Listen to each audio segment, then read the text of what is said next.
La criminalité, c'est un cycle. Et tu vois, le nouveau procès va se dérouler sans qu'aucun témoin ne se présente à la barre. L'histoire des criminels racontée par l'unique journaliste d'enquête, Félix Séguin. Salut Félix.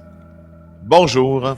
Ouais, ben c'est une grosse opération internationale, ça, qui a conduit à l'arrestation de 24 membres présumés de la mafia indienne. Puis il y a des liens avec chez nous, là.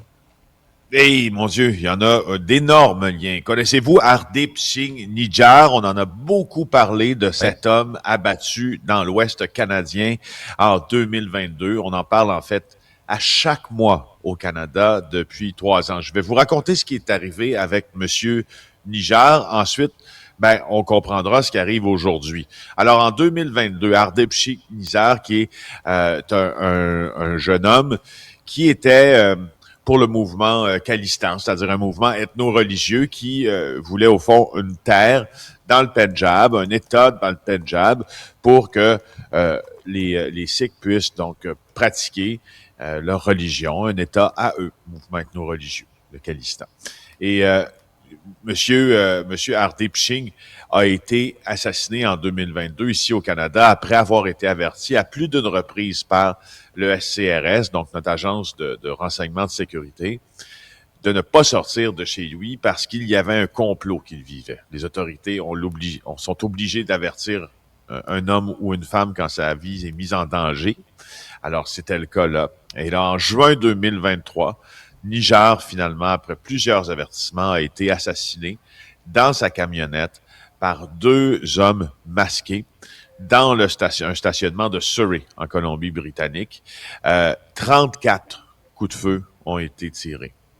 Et là, ce qui devient, dans ça, moi j'ai suivi cette histoire-là, Alexandre, tu peux pas imaginer à quel point je l'ai suivi, parce qu'elle a beaucoup de ramifications. En septembre 2003, donc après l'assassinat, durant le sommet du G20, je sais pas si vous vous en rappelez encore, mais Justin Trudeau a affirmé au sommet du G20, devant le premier ministre Modi, qu'il y avait des éléments qui laissaient penser le Canada qu'il y avait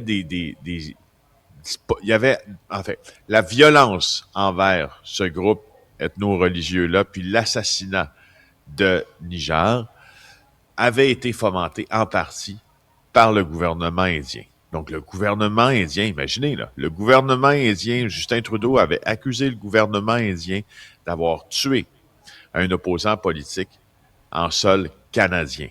C'était gros comme affirmation. Et donc, les ambassadeurs, il y avait eu, je pense, retrait d'ambassadeurs, si ma mémoire est fidèle. Puis, en fait, le Canada n'avait jamais publiquement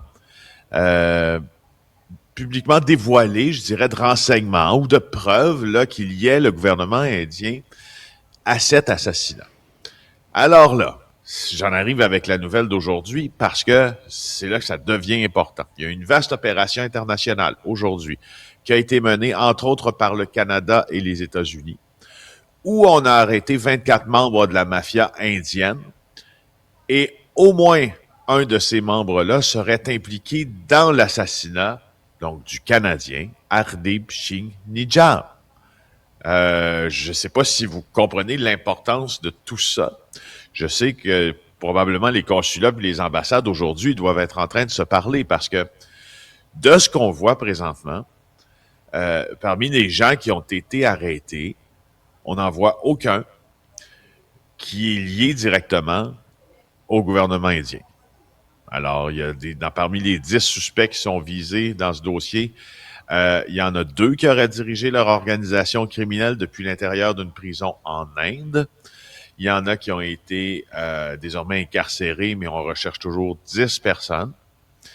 Le gouvernement, Bill Essayis, le procureur fédéral du district de Los Angeles, où il y a eu des arrestations, il a dit que c'est des gens qui inondaient les rues de drogue, propageaient la violence.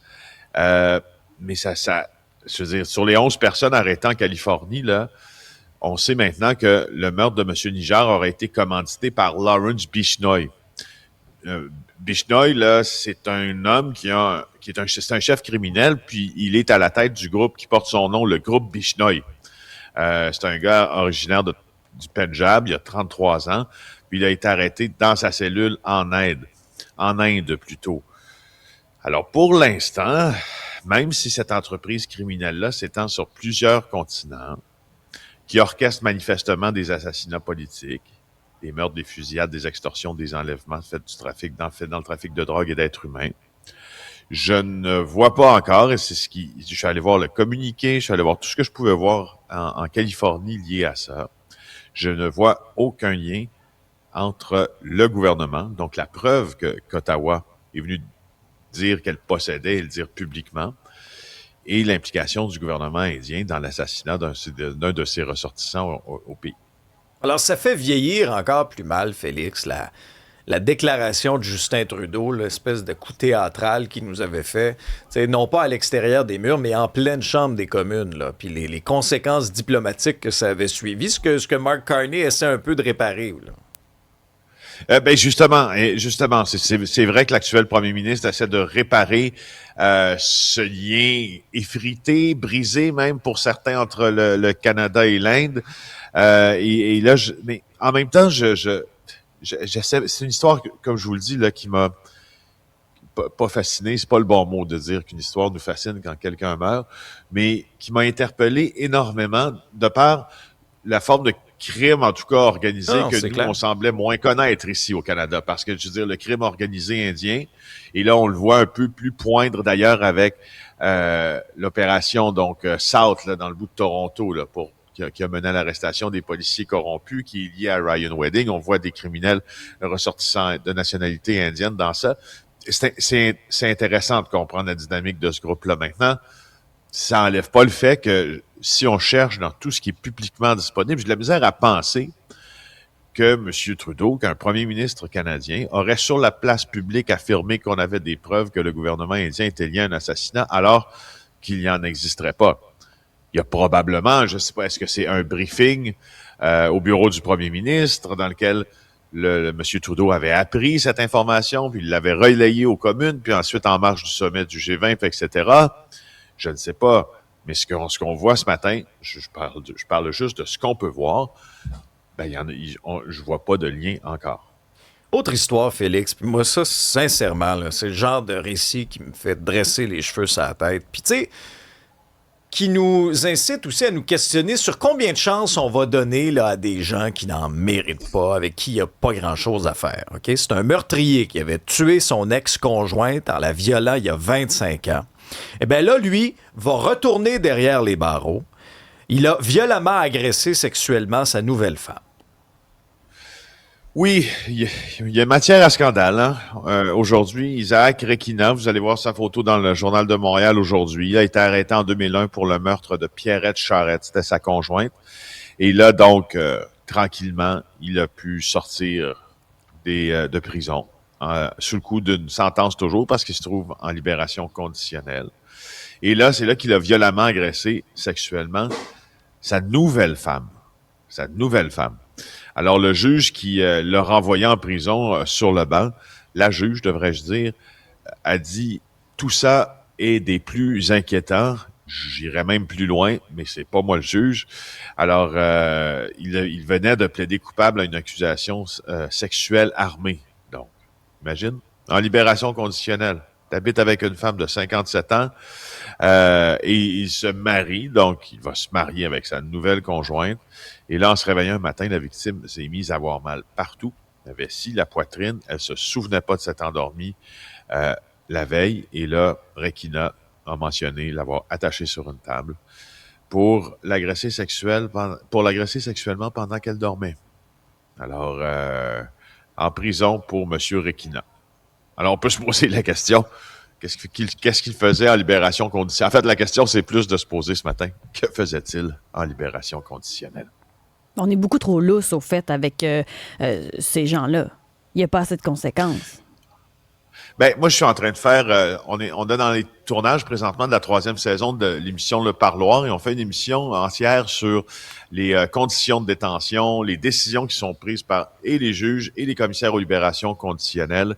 Puis, on revient toujours à reboucler, à attacher cette boucle-là avec la fameuse réhabilitation. Parce que notre système canadien est basé sur la réhabilitation. Il est possible que des criminels se présentent sous un jour où ils disent pouvoir être réhabilités. Il est possible qu'ils mentent, puis il est possible qu'on leur octroie cette libération, même s'ils mentent aussi. Alors, il faudra aller voir, et c'est ce que j'ai pas eu le temps de faire encore ce matin, mais je vais aller le voir, je vais aller voir ça pour la journée de demain. J'ai bien hâte de savoir ce que M. Requina avait déclaré à la Commission des libérations conditionnelles. Parce qu'il faut qu'on ait une preuve que cet individu-là a fait un cheminement en prison, qu'il a suivi peut-être des formations, des cours, des thérapies. Il y en a qui décident de faire tout leur temps pour ne pas avoir à en suivre, puis être libre comme l'air à leur sortie. Mais je suis curieux de savoir qu'est-ce qu'il a dit. Vraiment. Et lui, là, en 2001, c'est la mère de ses 2 enfants qui a tué. Et tu sais, dans un contexte d'agression sexuelle violente, je veux pas... Il y a des détails graphiques, là, mais elle est morte d'une hémorragie massive, OK? Après ça, en prison, lui, ça a l'air qu'il y a eu 6 conjointes. 6 conjointes en prison. Là, il y a un psychologue qui aurait noté une tendance passée à séduire compulsivement. Puis là, peut-être des drapeaux rouges, c'est pas grave. Eh ben oui, il y a une deuxième chance, pauvre petit petit. Il mérite une réhabilitation. Il sort. Puis regardez ce qui est arrivé encore une fois. Moi, ça... Félix, je te dis, non, mais à chaque fois, tu sais, combien de chances on va laisser à des gens qui en méritent pas? Je sais bien, je sais à quel point c'est confrontant, mais qu'est-ce que vous voulez? Notre système est basé sur justement cette... Alors, c'est pour ça que l'association, par exemple, des familles des personnes assassinées ou disparues, le sénateur Pierre-Hugues Boisvenu, particulièrement les députés conservateurs, et maintenant, je dois dire un peu plus aussi, certains députés libéraux questionnent également ce système-là. Questionnent aussi, puis ça entre dans un ensemble plus large, questionnent les peines Netflix, donc la nouvelle de dénomination pour parler des peines bonbons inventées par Claude Poirier, questionne justement les sentences qui sont trop peu élevées par rapport à ce que nous, on croit comme être un crime grave. On dirait que c'est pas de nature à nous garder confiants devant le système judiciaire. Non, puis il y a Maxime Duchagné qui disait, tiens-nous plus sévères à l'époque. Ben, en fait, à l'époque, il y avait même une clause de la dernière chance. C'est-à-dire là, que là, tu as été condamné, tu fais pas de progrès, tu fais pas de travail sur toi, il y a plein de drapeaux rouges, mais au Canada, on va te donner une dernière chance parce que, écoute, au fond de toi, là, t'es une bonne personne, là, on le sait. Alors que, je veux dire, il n'y a rien à faire avec ça, tu jettes la clé. Merci, Félix. Merci. Bye-bye.